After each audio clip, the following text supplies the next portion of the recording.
Hello, kaibigan! In today's video, we are going to be doing YouTube.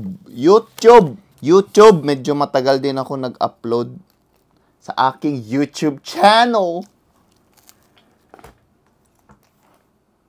Na-miss ko na mag-edit ng mga parang ganito yung parang vlog.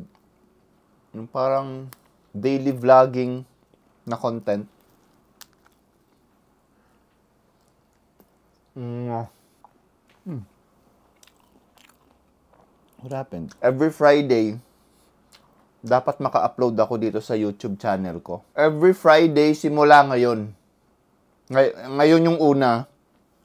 So, next week, mag-expect kayo ng video. Parang ganito. Parang ganito pa rin yung style.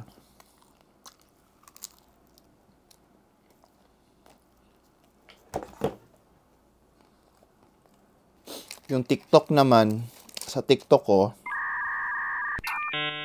kalimutan nyo na yun, yung TikTok ko. Huwag na mag-TikTok.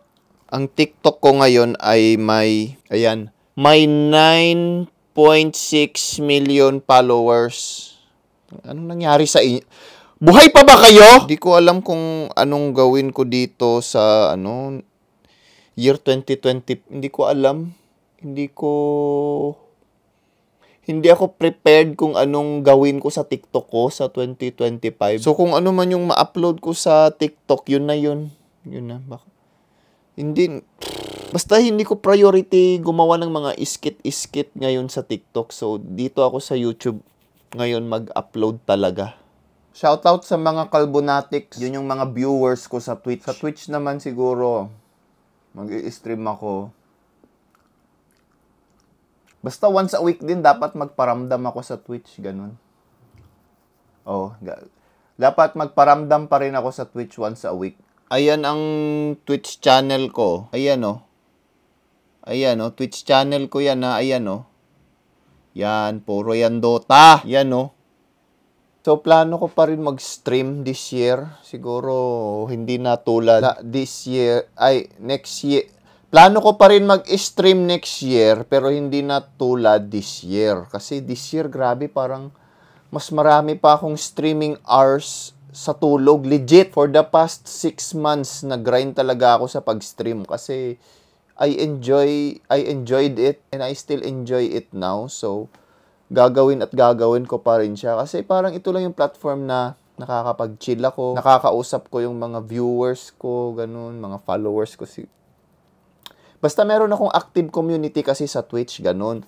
Tapos nakakausap ko sila ng mga matinong subject, mga kalokohan, basta iba-iba. So, isa yun sa mga dahilan kung bakit mag-i-stream pa rin ako. Kasi na-enjoy ko yung community na nagawa ko sa Twitch. Ganun. So, kung mga hindi pa nakapunta dyan sa Twitch channel, kung mag-follow naman kayo, saka you'll never know, malay nyo, diba? Trip nyo rin yung trip ko, mag-usap-usap, ganun. Yung karakter ko sa TikTok, hindi ako yun ha, hindi ako yun pag nag-i-stream ako. Kung sino man ako, yung totoong ako ang makikilala nyo pag nag-i-stream ako. So, wag kayong mag-expect na medyo kengkoy yung magiging kausap nyo doon, yung makakausap nyo. Kung nag-expect kayo ng ganun, wag. Stay kayo sa TikTok. Sa TikTok lang kayo. Boring. Yan. Boring na version ko yung nasa Twitch. Yan. Boring. Sa mga hindi naman trip yung ganong content, yung parang long form content, dito na lang tayo sa YouTube kasi dito naman talaga ako magiging active talaga. So, subscribe!